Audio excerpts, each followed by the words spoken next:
اور تمام جمال کاکڑی صاحب، جوہر صاحب، ایم جی خان صاحب، تمام معزز حاضرین، اشرف اسماعیل صاحب، کلام حیدری یادگاری تقریب میں آپ سب کا استقبال ہے، خوش آمدید ہے۔ ظاہر سی بات ہے کہ ہم لوگ اپنے اسلاف کی یاد میں اتنے زیادہ تقریب کا انعقاد کر رہے ہیں کہ دھیرے دھیرے لوگ کم ہو رہے ہیں یا دلچسپی کم ہو رہی ہے۔ اس پر بھی تعلیم نہیں، اس پر بھی اور لوگوں کی گزارش ہے کہ نام جوڑے جائیں، اور ابھی کم سے کم 5 نام ہم ابھی جوڑنے کی حالت میں ہیں، زیر غور ہے، جو ہماری 5 شخصیتیں ہیں۔ اب بے شک یاد کیا جانا چاہیے، بے شک یاد کیا جانا چاہیے، یہ ہمارا فریضہ ہے۔ اگر سچی محبت ہے، اردو کی بات کرتے ہیں، بے وجہ استقبال خوش آمدید ہے۔ محفوظ عالم صاحب کا بھی استقبال ہے، ان کی پوری ٹیم کا استقبال ہے، اور اس کے ذریعے سے یہ دوردرشن پر یہ پروگرام آتا ہے، ان کی بھی اردو پر محفوظ صاحب کی وجہ سے اچھے حسن خوبی کے ساتھ اور پوری تفصیل آتی ہے، پورے ہندوستان میں دیکھا جاتا ہے۔ تو یہ بہار کے لیے، اردو ڈائریکٹریٹ کے لیے، اردو والوں کے لیے، ہم سب کے لیے یہ فخر کی بات ہے، اور ہم تمام صحافیوں کو مبارکباد دیتے ہیں۔ اور صحافی پر بھی ہم ایک پروگرام آئندہ انشاءاللہ کرنے والے ہیں، اور جس میں تمام اخبارات کے لوگ شامل ہوں گے، دوردرشن کے شامل ہوں گے، ٹی وی سے جڑے ہوئے لوگ ہیں، یا ہندوستان میں یا دہلی جاگرن میں جو لوگ جڑے ہوئے ہیں اور ان کی وجہ سے اردو کی خبریں آتی ہیں اور اردو کے پروگرام کی اہمیت دی جاتی ہے، ان سب کو ہم مدعو کر کے اس پر بھی ایک پروگرام کریں گے۔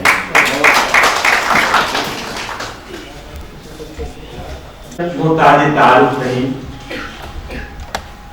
وہ ہم اس شخصیت پر یاد کرنے کے لیے ان کے یوم وفات کے تعلق سے آج یہاں جمع ہیں، جن کا نام محمد کلام الحق حیدری اور قلمی نام کلام حیدری۔ اسی تعلق سے آج ہم ان کو یاد کرنے کے لیے، خراج عقیدت پیش کرنے کے لیے یہاں جمع ہیں۔ وہ ایک صنعت کار، ایک ادیب، ایک افسانہ نگار، ایک انسان، ایک اپنی نسلوں کو کی آبیاری کرنے والے کلام حیدری پر ہماری گفتگو کرنے کے لیے یہاں جمع ہے۔ افسانہ نگار حیدری، مبصر حیدری، صحافی کلام حیدری، ناقد کلام حیدری، مترجم کلام حیدری کی شخصیت پر گفتگو ہوگی، جس کے لیے ہمارے ماہرین ہیں۔ سید احمد قادری صاحب نے اس پر بہت اچھا ان کی کتابیں آئی ہیں اور لکھا ہے۔